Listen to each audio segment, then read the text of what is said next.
मणिपुर से शुरू हुई राहुल गांधी की भारत जोड़ो न्याय यात्रा नागालैंड, असम, अरुणाचल प्रदेश होते हुए 8 फरवरी को छत्तीसगढ़ आने वाली है, जिसको लेकर प्रदेश में तैयारियां जोरों पर हैं।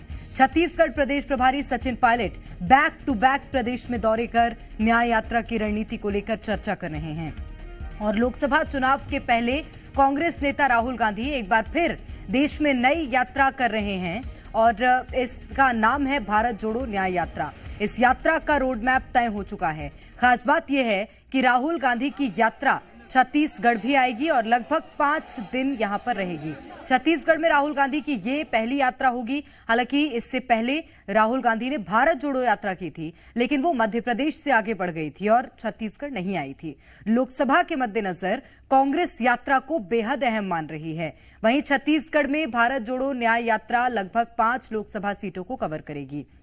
आपको बता दें कि राहुल गांधी की भारत जोड़ो न्याय यात्रा 8 फरवरी को छत्तीसगढ़ पहुंचेगी, जिसके बाद राहुल गांधी की भारत जोड़ो न्याय यात्रा 2 दिनों के विश्राम के लिए रुकेगी और उसके बाद 11 फरवरी को यात्रा यहां से निकलेगी, जहां 5 दिनों में 7 जिलों और 5 लोकसभा क्षेत्रों को कवर किया जाएगा, जहां लगभग 536 किलोमीटर यात्रा चलेगी, जिसमें रायगढ़, अंबिकापुर, जांजगीर चांपा, कोरबा, सूरजपुर और बलरामपुर जिले से होकर ये यात्रा गुजरेगी।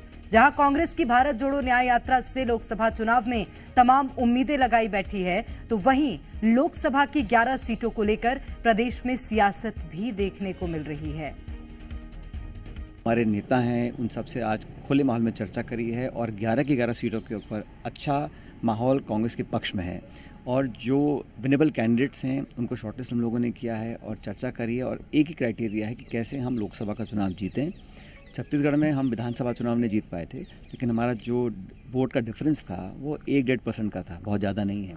और जो नई सरकार बनी है वो अपने वादे पूरे करने में पूरी तरह फेल हो चुकी है और 10 साल की जो केंद्र की सरकार है उसकी रिपोर्ट भी लोग देख रहे हैं, हर मोर्चे पर वो फेल हैं, एक्सेप्ट प्रोपेगेंडा, प्रचार, माहौल बनाने में धरातल पर काम नहीं किया है। तो 10 साल की रिपोर्ट कार्ड पर लोग वोट डालेंगे उन मुद्दों पर, किसानों के, नौजवानों के, महिलाओं के।